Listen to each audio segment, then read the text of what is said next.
백동자도. 여러분도 놀기보다는 학원 다니느라 바쁜가요? 옛날엔 학원이 없었을 테니까 실컷 놀 수 있었겠죠. 옛날 어린이들은 뭘 하고 놀았을까요? 민화 중에 많은 어린이들이 다양한 놀이를 하면서 노는 모습을 그린 그림을 백동자도 또는 백자도라고 합니다. 여기서 백자는 많다라는 뜻으로 반드시 100명의 어린이를 뜻하는 건 아닙니다. 그냥 많은 어린이라는 뜻이죠. 옛날 사람들은 어떤 마음으로 이런 그림을 그렸을까요? 백동자도는 궁중에서 임금의 후손인 왕손의 혼례식에 사용했다는 기록이 있어요. 백동자도에 나오는 많은 아이들처럼 자손을 많이 낳아서 왕실 가문이 오래오래 이어지기를 바라는 마음에서였겠죠.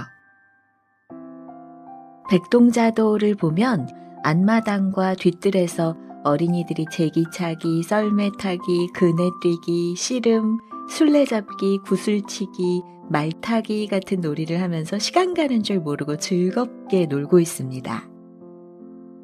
처음에는 목마타기, 연날리기 같은 중국 어린이들의 놀이가 그려지다가 시간이 지나면서 닭싸움, 술래잡기, 소꿉장난, 미역감기, 제주넘기 같은 우리나라 어린이들의 놀이가 그려졌어요. 이 그림은 백동자도 병풍 중에서 정승놀이를 그린 그림입니다. 그림 속에서 아이들이 정승의 행차를 그대로 재현하고 있네요. 아이들 가운데는 가마를 탄 정승이 있고 부채로 햇빛을 가려주는 시종, 지위가 높은 사람이 행차할 때 사람들의 통행을 막아 길을 내는 역할을 하는 하인까지 있네요.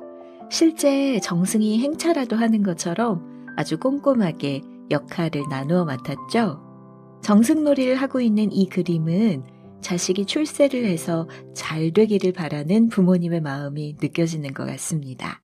눈에 넣어도 아프지 않은 우리 자식이 잘 되기를 바라는 부모님의 마음, 그 마음은 옛날이나 지금이나 똑같은 것 같아요. 구운몽도. 구운몽도는 조선 후기 김만중이 쓴 소설 구운몽을 그린 그림이에요.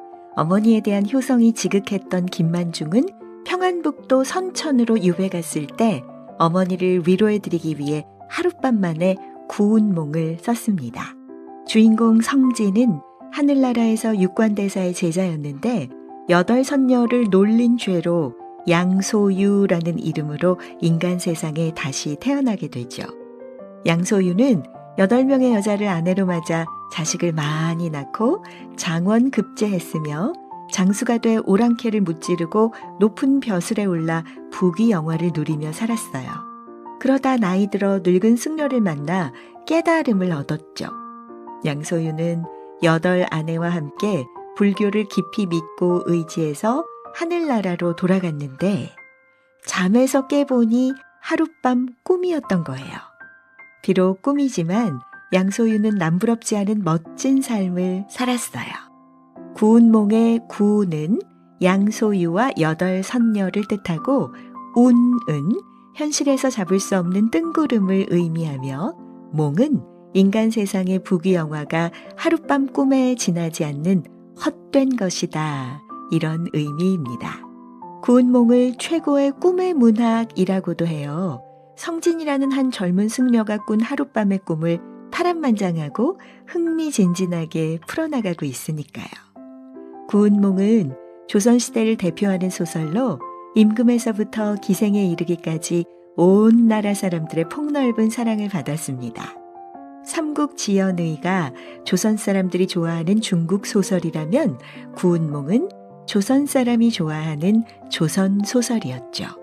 이렇게 큰 사랑을 받았던 건 아마도 꿈속에서나마 부귀영화를 누리며 살고 싶은 서민들의 마음을 담고 있기 때문이었을 거예요.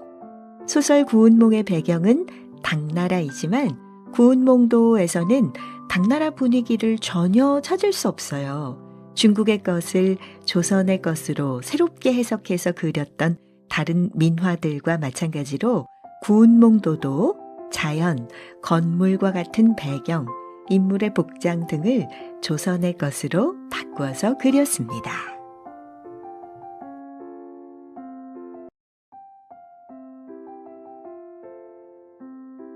호렵도. 말을 탄 사냥꾼들이 드넓은 산과 들판을 가로지르며 사냥을 하는 그림을 수렵도라고 해요. 수렵도 중에서 오랑캐가 사냥하는 그림을 오랑캐 호자를 써서 호렵도라고 하고요. 오랑캐는 한족이 세운 나라만 세계의 중심이라고 생각했던 중국이 다른 민족을 낮춰 부르던 이름입니다. 이런 중국의 생각을 중화주의라고 하죠. 중국은 우리나라도 동쪽의 오랑캐라고 해서 동이라고 불렀습니다. 중국은 소수민족이 많은 나라인데 중국 역사를 보면 한족이 아닌 다른 민족이 세운 나라가 많아요. 호렵도에 등장하는 오랑캐는 몽골족인 원의 사람으로 알려져 있지만 사실은 만주족인 청의 황제 일행이라고 합니다. 옛사람들은 왜 청 사람들에게 오랑캐 호자를 붙였을까요? 만주족은 한족이 세운 명을 멸망시킨 뒤에 청나라를 세워서 거대한 땅덩어리를 차지했지만 오랫동안 한족이 세운 명나라를 섬겨왔던 사람들에게 청나라는 오랑캐에 지나지 않았던 겁니다. 조선시대에는 청이 일으킨 전쟁을 오랑캐가 일으킨 전쟁이라는 뜻으로 호란을 붙여서 정묘호란, 병자호란이라고 불렀습니다. 효종 때는 아예 청을 정벌하자는 북벌론까지 등장했죠. 호렵도의 무대는 중국의 열하예요. 청의 황제는 여름이 되면 열하의 산장으로 더위를 피하러 갔습니다. 열하는 몽골족에게 전략적으로 중요한 지역이었어요. 겉으로는 황제가 여름 더위를 피하러 가는 것처럼 보였지만 사실은 호시탐탐 만주족을 위협하는 몽골족을 통제하기 위해서 갔었던 겁니다. 그 시기에 청의 황제가 사냥하는 그림이 조선에 전해졌고 이것이 호렵도로 발전했죠. 정조 때 궁중화원인 김홍도가 호렵도를 잘 그렸다는 기록이 전해지는 것으로 보아서 호렵도는 단순히 감상을 위한 그림이 아니라 군사적인 목적도 있었던 그림이었습니다. 청으로부터 2차례 침입을 받은 조선은 호렵도를 통해서 청나라를 이해하려고 했던 것이죠. 말을 탄 사냥꾼들이 용감무쌍하게 사냥하는 모습을 그린 호렵도는 민화 가운데 가장 활달하고 힘찬 기운을 느낄 수 있습니다. 호렵도는 주로 군사일을 맡은 관리인 무관이 머무는 방을 장식하거나 무관들의 모임이 있는 곳을 꾸미는 데 쓰였습니다. 서민들 사이에서도 호렵도가 유행했는데요. 서민들은 호렵도를 집안의 잡귀를 쫓는 액마기 그림으로 사용했어요. 궁중에서 군사적 목적으로 쓰이던 호렵도가 서민들 사이에서는 액을 쫓고 집안을 평화롭게 지켜주는 그림으로 쓰인 거죠. 민화 호렵도 중에는 호랑이가 자신을 공격하려는 사냥꾼의 긴 창을 앞발로 꽉 움켜쥔 모습이 있습니다. 또 생사를 다투는 급박한 사냥 현장에서 나 몰라라 하며 담배를 피우고 있는 호랑이도 있고요. 웃음과 재치가 넘치는 재미있는 그림입니다. 우리 조상들은 아무리 힘들고 어려운 상황에서도 웃음과 재치를 잃지 않고 살았습니다.